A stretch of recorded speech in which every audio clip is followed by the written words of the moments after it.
Okay, so I'm here with Jon Morrow, and I've known about you for seems like 5 or 6 years now. But I recently we got on a call recently. We talked about courses and things like that. But like, how do you describe yourself? And like, you're most known for smartblogger.com, which is your website, your blog, your company, right? But if there's other companies people should know about too, let us know. I started out as an editor for Copy Blogger back in the day with Brian Clark.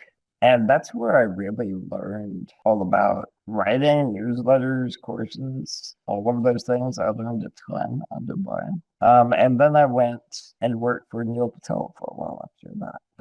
I was running the editor of one of his sites called Just Metrics. And then I finally decided, why am I making everyone else rich? Why don't I do this for myself? Started Smart Blogger, and now it's the biggest writing website in the world. Wow. But you had, you know, like the transition to go from working for other people to doing your own business and being like your own thing was way more difficult than the average person has. I'll let you explain it, but like you were born without the ability to move your limbs outside of like your face, right? Like, can you tell us? I don't know the exact condition, but can you just explain that, and Sure, we'll get into the story. the exact condition is spinal muscular atrophy. It only affects, I think, about 5,000 people in the US. Um, and that number could be rising because treatments have been getting better.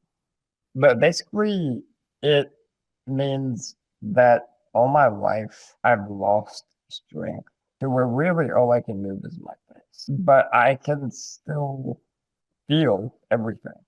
So it's like someone who has a spinal injury, but they can feel that. That's kind Yeah. of how my condition works. And you've always that condition, right? It was something that you were born with, or did I get that? I forget the entire backstory. Yeah, I was born with it. It's a genetic condition. Both of your parents have to be carriers. And I won that particular lottery where both of my parents were carriers and had no idea.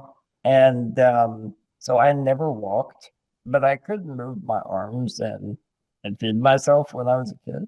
But I was always in a wheelchair. And then I always needed other people to take care of me, to give me a drink of water, to help me eat, to turn me over in bed, to help me get dressed in the morning. All of those things that I need help with. And you have a super inspiring story. Talk about some of it, but we just won't have time for the full thing because you've also done so much of courses that the audience wants to hear about too. I thought, so I watched this. I've known about your story for a couple of years, like 5 or 6 years, but I watched recently a video of Leon Hendricks that I thought did a great job summarizing it. And so we'll put that down below, and I think everybody should go and watch that. It's really inspiring, but maybe a good place to start our conversation with is, like you going from basically totally reliant on, is it Medicare or Medicaid? I forget which program it is in the US. Medicaid in my case. Medicaid. Like, can you maybe just go into the copy blogger story and how you basically were able to go from a freelance writer who wasn't able to pay himself to a business owner? Yeah, it's a wild story. I was basically trapped because Medicaid is a program for people in poverty. And they were the only ones who would pay for nursing care. So if I were to go to Medicare or to any private insurance, they don't pay for nursing care in your home.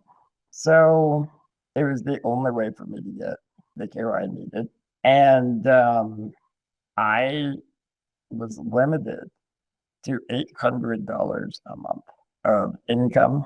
Now, this was back in the early 2000s. I don't know how much has changed since then, but I was limited or I would lose all of my benefits. So basically, I could not get paid to work. And at the same time, I couldn't really ramp up my income to be able to pay for it myself. So what happened was I figured out that there were other types of currency other than just money. And one type of currency is favors. And so I decided I'm going to start writing for free in exchange for favors. And a lot of times in the beginning, the favors were an introduction to a certain person. But eventually, Brian Clark asked me to be the editor of Copy Blogger. And it was basically a 40-hour-a-week job. And I couldn't allow him to pay me. So I said, listen, one day I'm going to ask you for a really big favor, and you can't say no. And I trusted him to follow through on that. And I worked for 2 or 3 years, basically for free. And then I moved to Mexico, where it's dramatically cheaper for nurses. Registered nurses, like $5 an hour is a really good wage in Mexico. So I reduced my expenses. I went to Mexico, and then I said it's time for me to call them that favor. I'm starting my own agency, and I wanted to email the entire Coffee Blogger list and endorse me. And he had never done that before. He never endorsed an agency. And he just said, done. And he sent out an email. There was a couple 100,000 people, businesses. And the next day, I had, I think it was 300 people who had made a deposit to Bitcoin. And one of them was Neil Patel. Oh, that is wild. And Leon's video dives into all the little details that we'll miss in this conversation, but I didn't realize he sent an email to his entire list, which is a great way to deliver the favor. You definitely deserve that. But that's way more effective. Just okay, I'll recommend you here and there when I have the opportunity to do so. And did you he did that as well. I mean, Brian was actually, to be really fair to him, I will always be grateful because yes, I did a ton of work and he got a ton of traffic off of the work I did, but he bent over backwards to make it up to me. And what he gave me far, far outweighed whatever salary he could have paid me. were there any things that you haven't talked about in that video, or like favors you called in to go from basically working for free to having a successful agency overnight? Was there anything else that helped, or was that the main thing? Well, going up to that, one thing that I did a lot was I would ask for the favor if I write anything that's relevant to your audience, I want you to share it. Anything that you feel is good and relevant to your audience. And pretty much everyone would say yes to that. And then I went and I wrote for, I don't know, a dozen big influencers on their sites at the time. So they would literally share almost everything I wrote. So because of that, my work got dramatically more traffic. The minimum visitor count back in those days was about 50,000 visitors when I would write a post. And over, I think it was over 40% of my posts crossed 500,000 visitors. Wow, Because of those connections. that's huge. One quick question: I like the deposit. Was there a strategy behind that? Obviously, you can't take on 100 clients at a time, so they put down a deposit. Like, what was the amount of that deposit? Did that work? Was that a good strategy for launching and getting some revenue? I didn't expect, I thought there would be a lot of interest, but I wanted to make sure I only talked to serious people. I only charged a $99 deposit. And in retrospect, that was way too low. Yeah. And I ended up picking, I think it was about 10, maybe 12 clients. And then I just refunded everyone else. Makes sense. It sounds like you eventually transitioned from an agency business to like an education and media business where you're selling online courses. Is that like how long did that take for that transition to happen? So while I was working for Neil, in just the first 3 months, Neil and I and his partner Keaton Shaw, we took the blog from zero to a 250,000 visitors a month. Was that And neilpatel.com? Was it that blog? Or is it one of their no, it was called Kiss Metrics. Oh yeah, I at the remember that, of time. course. Yeah.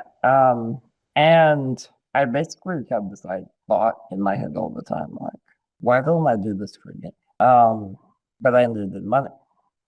So first, I created a course on guest blogging, about writing for other people's blogs in exchange for a link back. And I launched that course when I was working for Neil, and it made like $30,000, $40,000 on an email list of I think my personal email list was only like 2,000 people. So a lot of people bought it. And when that happened, I told Neil, listen, man, I gotta resign and do my own thing. I'll help you find another editor and train him up, but I gotta go. And that was the last time I worked for someone else. So you basically you had that successful course launch. You shut down the agency almost immediately after you got the 40K plus in the door. Yeah, I Is that right? worked for Neil for maybe 6 months. And he was really bummed to see me go, and I'm a little bit pissed off. I mean, we still have a great relationship, but yeah, I left pretty quick, and I launched my blog with just a coming soon page and an opt-in form, and then I wrote a bunch of guest posts for a whole bunch of different sites, and I got 10,000 email subscribers before I wrote the first post on the site, and then that's when I launched it. How many guest posts do you think you did to get to those 10,000 email subscribers? It wasn't that many, 6 or 7. That's So, great. but these were on really big blogs. So, for example, Copy Blogger at the time got 35, got 3.5 million page views a month. So, it's a really big site, and that was just one of them. Is there, I don't want to get too far ahead of myself in this conversation, but like, you know, would you have any advice for people who are trying to do the same type of thing? Like they're launching a newsletter or a blog or a media business and they intend to sell a course or a service or whatever. Like, is there any equivalent launch strategy to work better now? Or how Yeah, do you think about that if you're doing this again? these days it's all podcasts. So, but there is a prerequisite that we didn't talk about. I had accomplished something. At the time, I was the number one blog profit guy in the world. And so everybody wanted me to write for them, all the way up to Forbes, New York Times, everyone. And so the first big question is, what have you accomplished? Then, even if you don't have an audience, you can use that accomplishment to go on other people's podcasts and have the same effect. I'm glad you said that because I think 99% of people kind of skip that step. And I would say, because I think that also like scares a lot of people when you say that too. And they're like, what have I Mhm. accomplished? And maybe they should be scared in some ways, and that will help motivate them to do more. But I don't think it has to be a huge accomplishment. It has to be as No, extreme as what you did by any means, right? no. So now I grew really fast because it was extreme. But if I, like another example, there are 3 big categories: health, wealth, and relationships. So in your health, do you have an accomplishment that other people admire? Did you lose weight? Did you overcome anxiety or whatever the issue is? That's an accomplishment. In your wealth, anything in your career could be an accomplishment. In relationships, could be relationships with spouse, significant other, with your kids, any kind of thing. Is there anything people admire? Those are the 3 big areas. I'm glad you broke this down. Can I tell you my example? Because I kind of Sure. had a very small accomplishment that helped me Mhm. do like similar to what you said. I got on a couple podcasts and that kind of my agency, and I did like maybe 2 Twitter threads that went somewhat viral, maybe mini Mhm. viral, if you want to call it. And for me, it was I got a good job. Like I had a lot of shitty jobs. I did a lot of freelance and consulting. I got this company called The Hustle, and I worked there for like 2 years, and I learned a lot about newsletters. Mhm. Um, and I had a decent exit. And then after that job, I got one client, and that client did very well in a period of time. In between those two tiny accomplishments, I was able to go on podcast and write a couple threads that did very well. And that kind of launched my whole career as a creator or whatever you want to call me now. Right. So it'd have to be rocket science or Yeah, crazy. if I were starting over with no accomplishments, I would go work for someone else where I had the opportunity to accomplish something. That's what I would do. People heavily undervalue working for somewhere successful and then being able to take partial credit for the success of your previous employer. That is a hugely valuable thing in the course of your career. I agree. I would do the same, and I guess I've done that very very much to my benefit, right? And how do you think about picking that person or that company? Would it be a company? Would it be kind of a creator or influencer type? Would you go for like a certain revenue range where they're at, where you see there's potential? I haven't really thought through that, but I would be looking for something with a high growth rate is what I would be looking for. So something where the audience or the revenue is growing extremely fast. That's what I would look for. I had to let my dog in the room here. Yeah. I agree. But I don't think it has to be a startup. I would also look for like what's a company or a person that's like really good at one thing. Like if you wanted to start a content marketing agency again, maybe working at HubSpot, even a small role would be good because they're known for Mhm. content marketing inbound. And even if you're just a junior person there, that can still be a foundation for a lot of future things. Yeah, I mean, a really simple example is like I'm really good at email marketing too, and creating email campaigns. If I wanted to build an email agency, which is something I've thought about, I would go to a really big client that had an email list of 500 million customers, but has never followed up with them. And by the way, there are tons of those companies. And then I would send out a flash sale campaign. I would make like $2 million in a week, sending to their customers, and then that would become a case study. That's what I would do. I love it's I've had the same thought process which is funny. We've like almost make flash sale kind of training for our clients just to like Mhm. get money in the door because it's so simple, and if you know how to do it, it really does crush it. And maybe we should probably say I should probably ask you how would you do that flash. If I don't, people are going to be like, why didn't you ask that question? So how would you do it if you were in that position? There are a couple of things I've learned. Number one, it works best on lower dollar products with an upsell. So I would take something that, for example, normally costs $100, and I would sell it for a big decrease, like $33 or $49. And then what I would do is upsell something for anywhere from 200 to $1,000 on the back of that. That would not be sold at huge discount. And the other thing I would do is I would send 3 broadcast emails about the initial product, mentioning the percentage of the discount, but not the price. That's another thing I would do because that creates curiosity and increases the click-through rate. And then I would have a follow-up campaign of probably about a dozen emails for everyone to click the link on those 3 broadcasts. That's what I would do. Interesting. So 3 broadcast emails, dozen follow-up emails for people who click the link to the sales page or whatever we're using to convert people. And then would there be a deadline to get this special discounted offer? Like, and how long would that deadline be if so? Typically, the deadlines I've seen work best are anywhere from 48 to 72 hours. So it needs to be really fast. Now, some people are going to say a dozen emails in 48 to 72 hours. Yeah, but you're not emailing the whole list. You're emailing only that segment that showed interest. And so it doesn't really burn out your audience. And I've consistently gotten half of the sales on the last day using that technique and sending 4 or 5 emails on the last day. And those typically for those 4 to 5 emails are just to people who actually click the link to the offer.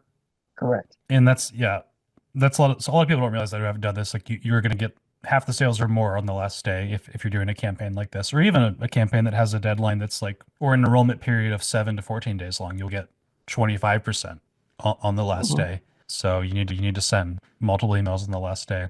Yeah, well there you have it. And one other thing I wanted to ask you about with that is actually I think that covers everything. Anything else you want to add to that before we move on to the next thing? No, I don't think so.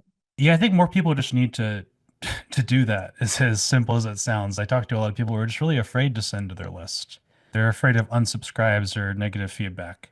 What I do with my list is I send 2 to 3 broadcast emails like that. So I have a schedule every week to promote a different product. I have about 12 funnels. And so what that means is I have 12 weeks of promotions to do. And if they don't click the link, they don't go into the rest of the promotion, right? But if they do, then they get the rest of it and I make money. And then the other days of the week, I have reserved for content or whatever I want to do on those days. And that's worked really, really well. I mean, to the tune of like $15 million for the smart blogger. And is there any ESP that you've had the best results with that do stuff like that? Um, you need pretty sophisticated automation. So it needs to be HubSpot, ActiveCampaign, go high level. ConvertKit and Beehive can't really do super sophisticated automations like I use because all I didn't do a timer for when they click the link on the promotion. So for example, if you wait until next week to click the link on a flash sale, your 48 hours starts next week when you click the link as well. That works really well. Interesting. Can Google do that? Tinder, Can Go High Level, does it have that capability? you have to use an external integration called Plus This to do it. Do you have a personal favorite email tool that like you're using most of the time? These days, probably Go High Level, but it is, you have to know, it's a lot more technical. You have to know about deliverability and kind of manage your own deliverability. But yeah, Go High Level probably is the best bang for your buck. Yeah. And I think a lot of people don't realize like you don't have to use just one tool. I don't know if you do that, but we have a lot of people I've worked with. If I have one tool, it's mostly for newsletters. One tool, it's more for email marketing automation, and it's very normal once you have the budget to do so. And some of them like HubSpot and ActiveCampaign. I'm getting Smart Blower off of ActiveCampaign because my bill is like $3,000 a month. And if I move and they don't provide that much value, I could move to higher level with all of the same features and it's 400 a month. So it's like, why? It gets crazy, a big list, some of these bills. Anyway, so let me go back to like you do the first guest blogging course. It makes 40K pretty quick. Since then, you've had, I believe, 8 different courses or information products that have done 7 figures in sales each. That's correct. Is that right? Yeah. Well, how do we go from like there to what you've done so now? I know it's a big question, but what do you think? Well, let's talk about that guest blogging course because that was the first one. That course made $250,000 a year for 10 years. So that's $2.5 million. A lot of people think only about launches and they think only about launching something once or twice. I only want to create a product if I can sell it for at least 5 years. Because you have all of this time and effort that goes into creating a really, really good product. And you really get the outsized returns when you can then promote that product for a long time. That makes a lot of sense because that may sound obvious to some people, but a lot of courses are crash and burn, or like they go up really quick and they go down just as quick. It's like built around a trend or some hype cycle, or also maybe the product just stinks and there's horrible reviews, and so they build up a bad reputation very quickly and can't sell it for more than a year. Yeah, I measured it. To create a really good course takes me about 400 hours. Right around there. So what that means is, let's say I'm paid $100 an hour. Well, I now have a $40,000 investment in that course. So what that means is, if I only promote it once and I make 40 grand, I actually haven't made any on that course. But if I promote it every year for 10 years and I make $250,000 a year, the returns are insane on that. Yeah, you've had some crazy returns. One question I have is we have a lot of people listening who are like they have an audience and email list. They have like maybe a pretty clearly defined niche. They're good at content, but they have never created or sold some type of information product before. Do you have a framework for that? And also, should they even start with a course, or should it be a different type of information product or something in a similar realm to that? Well, first of all, there are a lot of prerequisites. You need to have accomplished something other people want to accomplish. That's step one. We already talked about that. Step two is I really recommend a group or individual coaching program first because people are going to get stuck on things you would have never thought of. And what it means is if you create your course first, you're going to find out that people get stuck on something you didn't cover, or you have to teach something a completely different way, and you have to recreate everything. And it's just easier if you start with a coaching program first that really has no content, where you just teach on Zoom. And then from there, you can build a course out of it. Fascinating. So I wouldn't have expected you to say that, although I kind of did something similar myself, my software game that worked for me. But how would you structure this coaching program? And let me know if you need an example, like, oh, we're going to teach this thing, or like, or if you've done in the past, like, how have you structured these coaching programs that would be relevant for someone who's just starting out?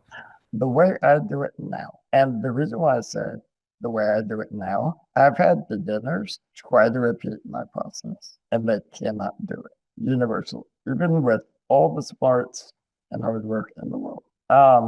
Because it's a thinking exercise. What I do now is I write down every physical step, anything that involves the movement of the body to accomplish the goal, any goal. Then those become homework assignments.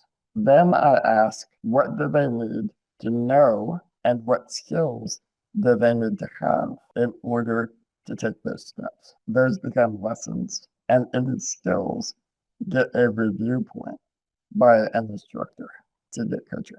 That's what I do now. I like that a lot.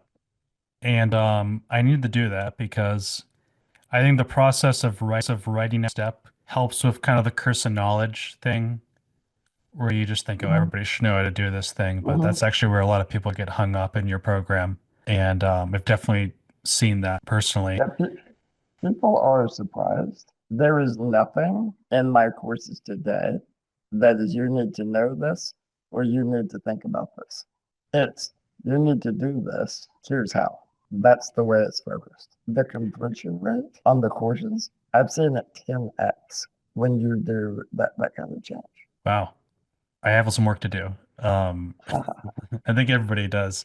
But what do you think about, okay, this coaching program, I want it to be X amount of weeks or X number of live sessions? Like, is that something you consider? It is, but not from the perspective you might be thinking about. Most people cannot commit for more than about 12 weeks. That's about the human maximum. So if it can't be done in only 12 weeks, it may not make a good course. Yeah, I feel like 12 weeks is a very long time for something like this. Um, I feel like 6 weeks is a lot for some people, For a lot of myself people, included. yeah. Mhm. And would you, let's say, okay, it's whatever amount of weeks we need, no more than 12, right?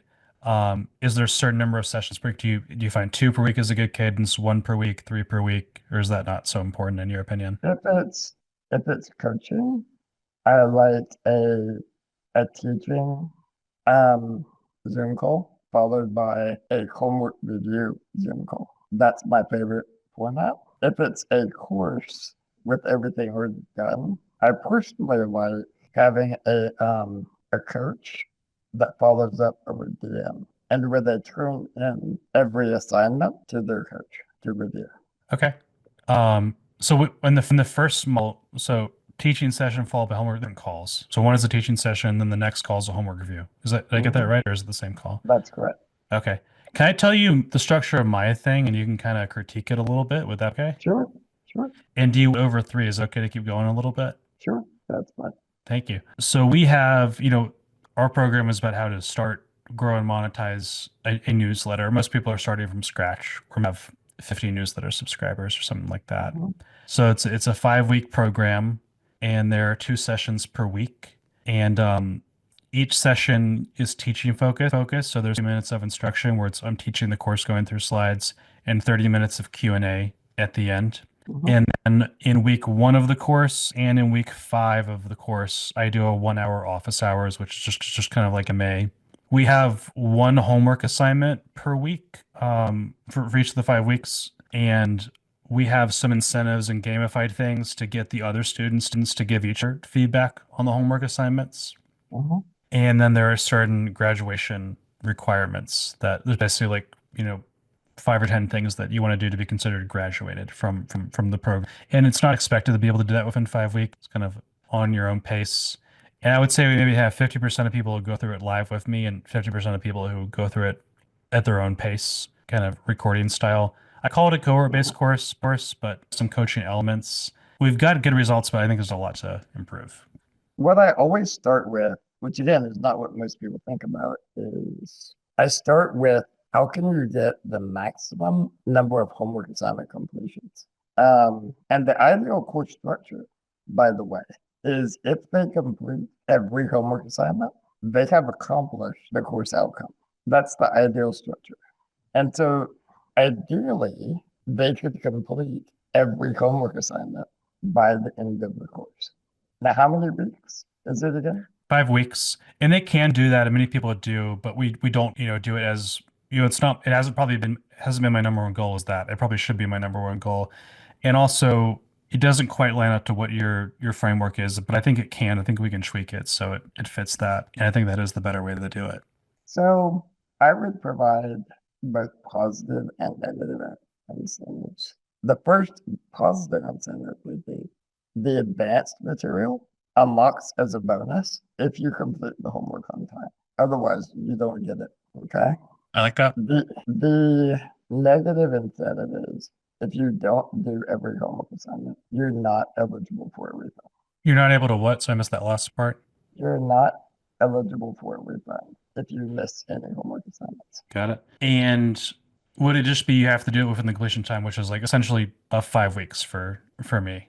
Or would you do that like you have to do whatever the home assignments within the first 30 days? That's how the refund window works. Because like refunds are tricky for courses. Like you want to do it in a fair way, but not just let anybody request a refund anytime ever. Yeah, I prefer doing conditional guarantees to where there is no 30-day guarantee, to where the guarantee is I will guarantee that if you do all the assignments, you get this outcome.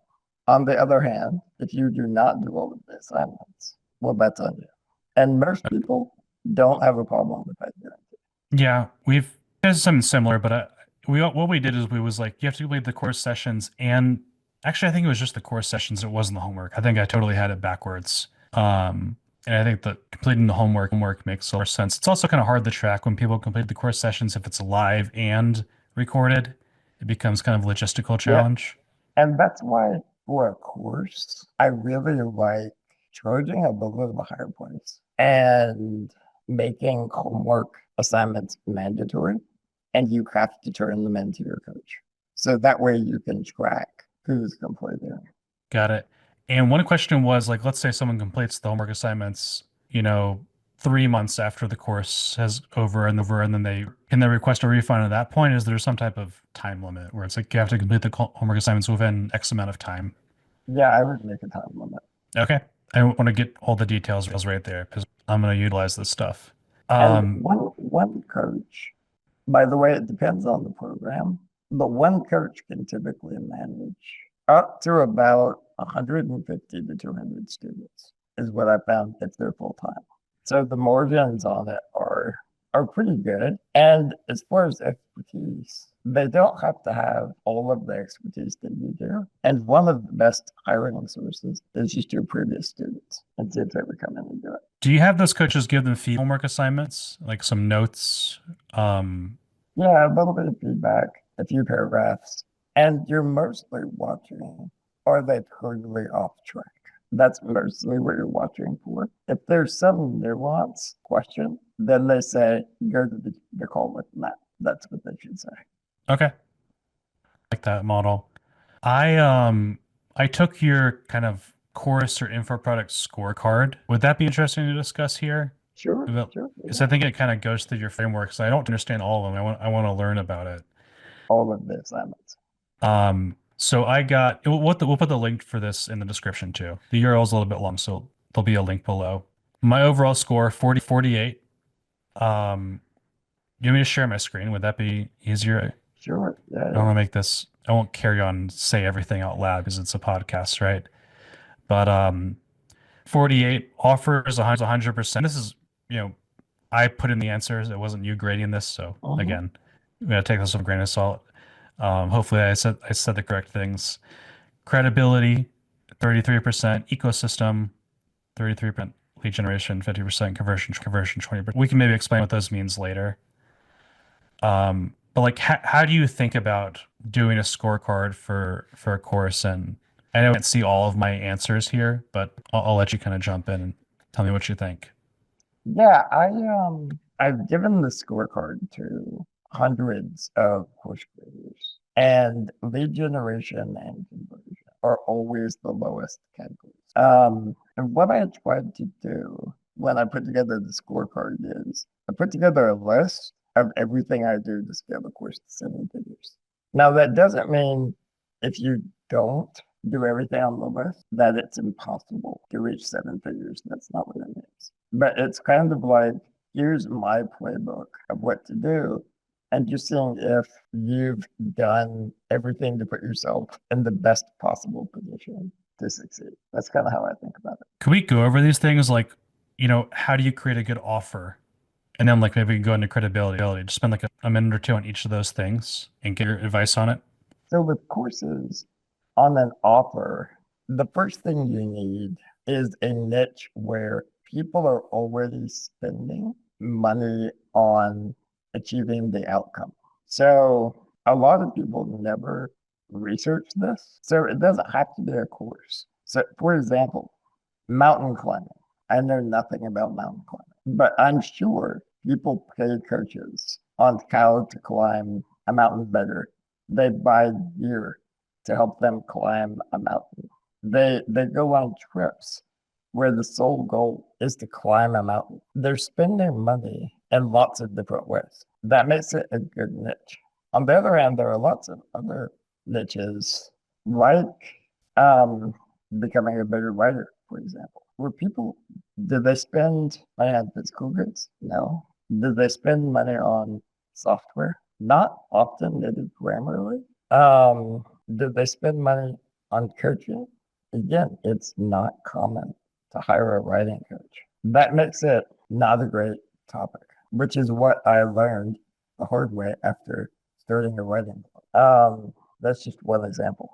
Are there any maybe easy or too simplistic of a question, just like spaces that you love, that where people buy a lot of stuff? There are a few categories that are really easy to succeed in because people spend a lot of money. One of them is real estate investment. Anything finance related, stocks, trading, those work really well. Health can work well because again, people spend a lot of money on their health. So an example of that would be Grant Cardone's very controversial 10x health thing that he did with Gary Brecka. I don't know how fast. I think they went to like over $100 million in revenue, like a year or something. Oh, Um, so yeah, health. The dating market is incredible. If you're a single guy, how much do you spend on dating? How much time do you think about dating? A ton. Those are really good markets. Business opportunities are okay. But you can get a scammy reputation if you're not very careful with what you're doing. The other markets, I'm working with a client right now in the offshore business for tax savings market. People spend, the average client is in that market is something like a $30,000 fee to help a client. wow. So that's a good market. That's kind of how I think about it. Yeah, that's very helpful. And it really does come back to that, like, get paid, get laid, lose weight. And there's all types of Mhm. categories in that. Um, in the offshoring thing, essentially. We were talking about that last time. I was also talking to someone who's the CEO of like a ginormous financial newsletter company, and he's interested in starting kind of an offshoring newsletter type business. So I think we're gonna see it grow a lot soon. I don't know if offshoring is the best way to describe it, but you know what I mean. Mhm. How do you not? I don't want to spend too much time on this because I want to get to credit and stuff and ecosystem. And maybe this will lead in. How if you're kind of business opportunity adjacent, how do you not have a get a bad reputation? Number one, you, I believe that if I believe it's a matter of ethics that if someone does every homework assignment, they should get the promised outcome.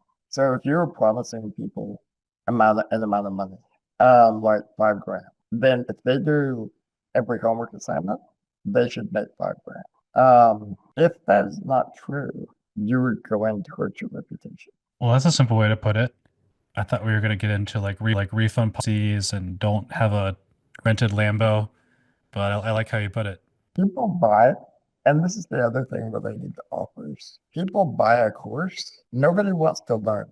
They just want the outcome. Learning is just what they have to do to achieve the outcome. So if you think about it that way, of achieving the outcome, if they learn, but they do not achieve the outcome, then you have hurt your reputation. Because that's not why they bought. Yeah. What do you say to people who feel like, oh, I got this a lot more to actually get any sales? And maybe it's like I've heard some people say things like, I have a really good product, but like I almost gotta like manipulate people to buy it so they can see how good it is. Because if I don't, use, aggressive copywriting, people will never buy and I can never help anybody. Like, how do you balance that with making promises and sales pages and things like that? The promise has to be true.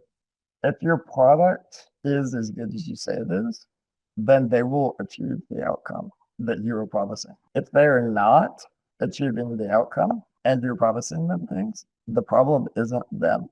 It's your product isn't as good as you think it is. Got it. So the 5 different pillars you have here in this scorecard was offer, credibility, ecosystem, lead generation, conversion. Can you explain like what's your framework for like credibility? What do you think people should try and work towards to get to what recommend? Yeah, right now, people are trusting less and less. And to sell a course, especially a high ticket course, you really need some sources of credibility. Um, Going on podcasts is one way to do it. Having a big social media funnel is one way to do it. Getting endorsements from people is one way to do it, like from other authorities. So I have endorsements that helped my career a ton from Tim Ferriss, Tony Robbins, Neil Patel, James Altucher, Rand Weiss. Those endorsements help a lot. Okay. And is that So one thing on yeah, that? You mind if I pause uh-huh, you? Is that just simple, sure. like you have a relationship with them and just ask them, hey, I really like an endorsement or a testimonial that I can use on my website or my page. Like, how do you have that conversation and get that from those types of prestigious people? My favorite thing to do is they'll give me a compliment of some kind. Can be a very simple compliment. So Tim Ferriss gave me a compliment on one of my posts that I wrote. And I just asked him, can I quote you on that? And he said, yeah, I said it. So yeah. And that's pretty much what they always say. The other way is just to write the testimonial and to send it to them and ask permission to use it. Those are the two best ways. Okay, that's really good advice because that's something that I have just been afraid to do. Like collected, I think north of 300 or 350 testimonials from our customers for Uh-huh. my program, but I've never even just I've thought to ask, but I've never even put in the effort to ask other experts or authorities for an endorsement too. But those do carry a lot more weight, of course. They do. The Tim Ferriss one for me and the Tony Robbins one. And all Tony said about me was, John is the embodiment of courage. Like it doesn't really have anything to do with my products or anything else. But I asked, can I quote you on that? Sure. So now it's in all of my marketing. Yeah, and I think that's I remember Tony and Tim as related to when I first discovered you like over 5 years ago. And I think I've just overlooked that association with another authority like so much in my career. And I've used it a little bit, but like not to the extent that I could. And I just wanted to kind of reinforce that for myself. Um, yeah, it's Yeah. fascinating. So for you, I mean, Sam Parr and anyone with the big newsletters you've helped, I'm sure they would be happy. And it may not be I mean, the ideal testimonial is that Matt got me X result, but those are really hard to get. So a lot of the best ones that I get are just really a testimonial for you as an individual. So Matt is this large guy and I'm in this large space. Something like that. Yeah, that A lot works. of people will say a lot of people will say yes to something like Totally. Are any final thoughts on that? Like, especially if someone doesn't have a lot of credibility, things they could do to do better in that category? that. I'm a fan of doing free work.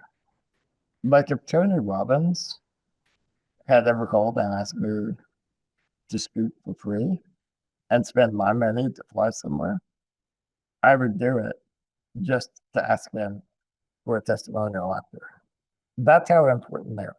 I would be willing to spend 10 grand of my own money and not get paid in order to get that testimonial. That's good advice. I still can do that, but I should have done that a lot more a year or two ago. Especially if you're kind of young to this, you should definitely do stuff like that. Or yeah, like early on, I did like a project for free for a couple months. This was years ago, in exchange for some help with like Twitter and some shout outs on Twitter, and that Mhm. paid for itself 100 times over. And this person didn't even have, maybe they had 100,000 followers, right? It wasn't crazy. It wasn't Tony Robbins. So let's Yeah, free work, I mean, just as a general rule of thumb, a lot of people feel like a lot of people teach against it, but you should value your own time, never work for free. If they're a nobody, that's true. But if they are a hugely respected person, I've never known anyone who has done free work for a person like that and didn't get literally millions of dollars in value for doing it. It just always works out. absolutely. We don't have a ton of time. I want to cover the other three if possible. So like, can you explain what ecosystem means and why that's important? Every core product, so every course is really supported by other supplementary products. So a lot of times you may have a book related to the course. You may have a challenge related to the course. You may have a mini course that's $49 related to the course. And you may have a mastermind on the back end that's related to the course. That's what a full product ecosystem or full product line looks like. And if you're missing one of those components, it will lower your overall revenue. Maybe we'll use myself as an example again, selfishly. I have this core based course that's $2,000 and it's, a 4 time a year thing, open and closed enrollment. What else should in my ecosystem? I mean, I have a free newsletter, other stuff about. I have free content, but what else should I consider? A book about newsletters would be the first one. The second one would be a mini course on some what's the first meaningful accomplishment someone has with a newsletter? Is it just getting it set up with like a welcome sequence? We're Something actually like that? that's I think for in my opinion, it's getting it set up is actually challenging than I realize for some people. And then I think getting your first 100 subscribers and making your first dollar. Uh-huh. I think we could do a great course around that. Uh-huh. Yeah, that would be fantastic. That could be a challenge, I would say. Is probably how I would do that one. By the way, I have a secret framework that I learned from Alex Ramosi that he's never taught around challenges. He used this for gym launch. So give them a deal. Let's say the challenge is $500 to do the challenge. But if they complete the challenge, you'll have a review call at the end of the challenge where you review they did it. That review call is secretly a sales call. Okay. Now, on that review call, they get one of two choices: get their money back, their $500, or get $1,000 off of your newsletter course if they upgrade on the call. When I've done that particular offer, I get like a 50% upgrade rate from the Ooh, challenge participants. that's incredible. That's super smart. I will try and do that. And I think I will do that. Just, you got to get the mechanics in place to be able to actually take the call volume. Also got to get the challenge out first. But so the challenges can be priced at like $100 to $500 because I see a lot of free challenges, but what you're referring to is like a paid challenge. Is that right? Yeah, but it's technically free. I even advertise it as free, but they have to put up, they have to have skin in the game. And for that reason, they're having to pay $250, $500, whatever you want to do. And then if they complete the challenge, and completing the challenge has to be doing all of the assignments, so it's completely within their control. Okay. And then if they do all of the assignments, they get their money back. Yep. Okay. So it's free in that way. And for me, like if the one is like set up your newsletter, get 100 subscribers, make your first dollar, should the refund be conditioned based off of those outcomes, or should it be based off of the inputs that they have to do during the challenge? The inputs. Yeah, the inputs. And the reason why is it's completely within their control. So they can't say, I just had bad luck. I didn't complete the challenge. And also, it increases the amount of effort they put in if that is the requirement. When I do challenges like this, I typically have like the 90% completion rate on the challenge. It's really, really, really high. And because of that, that's why I have 70% on the back end, is they worked really hard. And now that you're really good about themselves and their ability to move forward, so they're happy to upgrade. I love that. That's really good advice. So we got the book, the challenge, any other thing I should consider in my ecosystem? It's that you would maybe one last thing we might consider or no? A master plan, if you don't have one on the back end. Yeah, that's awesome. I don't want to dive too deep in masterminds because I want to get to the other ones, but I totally agree. And I would love to do all those things. I gotta hire more people and find more time, but that's, and we're also thinking in parallel, which is kind of nice to see that I'm thinking about the same type of product lines that you are. We can talk more about that off the call if you like. About hiring people to do this is kind of another specialty of mine. So I'm happy to give advice on Yeah, that. I appreciate it. We'll maybe do another podcast or another call. It'd be awesome. The final two are lead generation conversion. How do you think about lead generation for these products? You need a daily influx of new leads. If it's not happening all the time, then you have a machine that only works part of the time. So daily is typically the best way is with ads, either retargeting ads or cold ads to getting in leads. It can also be SEO.